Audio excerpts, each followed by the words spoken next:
बार उसके माँ बाप ने डांटा, लेकिन उसका कोई असर उस पर होता ही नहीं था, जिस कारण से उसके दांत पीले पीले हो जाते हैं। शादी के बाद अरे बहू, वैसे तो तुझ में कोई कमी नहीं है, पर तेरे दांत इतने पीले कैसे हैं बेटा? कैसे मतलब? कोई सर्जरी थोड़ी ना कराइए। वो तो क्या नाम, मैं ब्रश नहीं करती थी तो पीले हो गए। अब क्या करूं? आप कहें तो लाल करवा लूं या फिर काले? यार ये क्या है, क्यों माँ से लड़ रही हो? लड़ रही हूँ? अरे मैं लड़ रही हूँ या ये बोल रही है कि दांत पीले हैं, पीले। अरे तपस्या थोड़ी ना की है इन्हें पीले करने के लिए। बकायदा ब्रश नहीं किया है 20 साल तक, तब जाकर। छी, कैसी बात कर रही हो? ये उस वक्त तो पीले नहीं थे जब हम लोग तुम्हें देखने आए थे। अरे तब साफ करवा लिया होगा डेंटिस्ट के पास जाकर। अब देखो कैसे पीले पीले लग रहे हैं। रंजना सास की तरफ गुस्से से देखती है। फिर शुरू हो गई पीले पीले पीले। अरे पीले तो तब भी थे जब मेरे हाथ का रसगुल्ला उड़ा उड़ा कर खा रही थी और बोल रही थी, लड़की नहीं गुणों का खजाना दे रहे भाई साहब आप। खैर, अब वो लोग करते भी तो क्या करते, पीले दांत वाली बहू पल्ले पड़ी थी तो झेलना तो था ही। एक दिन कीर्तन में रंजना गाना गा रही थी। अरे कमला बहन, माँ का द्वार है, यहाँ तो सब शुद्ध होकर आते हैं, फिर अपनी बहू को ब्रश भी नहीं करवाती तुम। दूर से पीले पीले दांत भक्ति में बाधा उत्पन्न कर रहे हैं। अरे कोई 2 साल की बच्ची थोड़ी ना लेकर आई हूँ मैं बहू बनाकर। अच्छी खासी लड़की है, अरे कैसे करवाऊं ब्रश? ये तो उसे खुद करना चाहिए ना। अब माँ बाप तो इसके जैसे तैसे निपटा दिए, ये नहीं सोचा कि सास कैसे संभालेगी। सास बहू को लेकर घर आ जाती है, लेकिन सोच लेती है कि अब इसे लेकर कहीं नहीं जाएगी। अगले रोज बहू कहती है, अरे क्या हो गया, मंदिर नहीं जाना क्या? कीर्तन का वक्त हो रहा है। मेरी मधुर वाणी से कान्हा जी जागते हैं और सोते हैं। आप तो जानती है ना उनकी भक्ति में कितना मन लगता है मेरा। वो क्या है ना, तबीयत ठीक नहीं लग रही है मेरी, आराम करूंगी मैं। तबीयत ठीक नहीं लग रही? अभी तो मिथुन के गाने पर नाच रही थी आप, और अब बोल रही है कि तबीयत ठीक नहीं लग रही। अरे भक्ति में मन लगा लो सासू माँ, ऊपर जाना है, क्या मुंह दिखाओगी आप? हाँ? सास को बहू की बात पर गुस्सा आ जाता है। मैं क्या मुंह दिखाऊंगी, इसकी चिंता तो ना कर, समझी? अपने मुंह की चिंता कर, जो ये पीले पीले दांत लेकर हर जगह पहुंच जाती है। पता है लोग कितना मजाक बनाते हैं। ना जी ना, मैं नहीं जाना कहीं तेरे साथ। तो ये बात है, कोई ना, मत जाओ, मैं अपने कमरे में ही बैठकर भक्ति कर लूंगी। ऊपर वाला दांत थोड़ी ना देखता है, मन देखता है, भावना देखता है। और अरे बस बस, तू सब कुछ दिखा, बस ये सफेद चमकदार दांत ना दिखाना किसी को, है? जा यहाँ से। बहू को सास की बात का कोई फर्क नहीं पड़ता, वो तो जैसी थी वैसी ही रह जाती है। सुबह नहाकर किचन में खाना बनाना, फिर खाना खाना, कीर्तन भजन करना और सो जाना।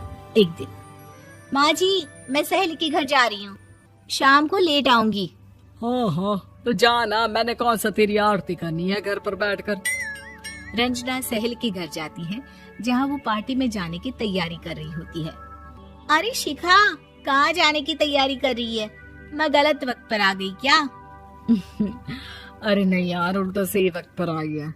मैंने ये साड़ी और ज्वेलरी निकाली है यार, शाम को इनके ऑफिस की एक पार्टी में जाना है। बताना कैसा लग रहा है ये सब? नहीं यार, इस ड्रेस के साथ तो वो वाली ज्वेलरी अच्छी लगेगी। हाँ हाँ सही बोल रही है, मैंने ध्यान ही नहीं दिया। वैसे तो हमेशा से मस्त फैशन सेंस रखती है। तो बड़ा जाती होगी ना पति के साथ पार्टी में। रंजना कुछ नहीं बोलती, बस सोचती है कि यार काश ये बात सही हो जाती, पर मैं क्यों नहीं जाती पार्टी में? क्या इन लोगों की कोई पार्टी होती नहीं होगी? रंजना घर आती है और रात में पति से सवाल करती है, एक बात बताइए, आप मुझे किसी पार्टी में क्यों नहीं ले जाते? क्या आपकी यहाँ ऑफिस में पार्टी नहीं होती? पति बेचारा क्या कहता कि दांत पीले हैं तुम्हारे इसलिए।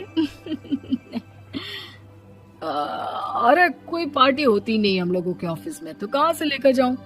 और मार्केट, मॉल, कहीं वीकेंड घूमना, कहीं तो। अरे यार, सारे हफ्ते में एक छुट्टी मिलती है, तो सोचता हूँ कि आराम ही कर लूं। क्यों? रंजना मन मार के रह जाती है। पहले कभी सास के साथ मंदिर जाया करती थी, लेकिन वो भी सास ने ले जाना बंद कर दिया। घर बैठी बैठी रंजना बोर हो जाती है। तभी उसे आइडिया आता है और वो मायके जाने का सोचती है। सासू माँ, 2 दिनों के लिए मम्मी के घर जा रही हूँ। अच्छा अच्छा, ठीक है, आराम से जा। और हाँ, माँ से कुछ अच्छी आदत सीख कर आना कि कैसे शरीर के हर भाग की तरह दांतों की सफाई भी जरूरी होती है, समझी?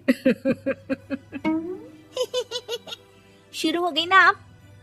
वो लोग आपकी तरह नहीं है कि छोटी छोटी बात का बतंगड़ बना दे। उन लोगों के लिए मैं मायने रखती हूँ, ना कि मेरे पीले पीले दांत।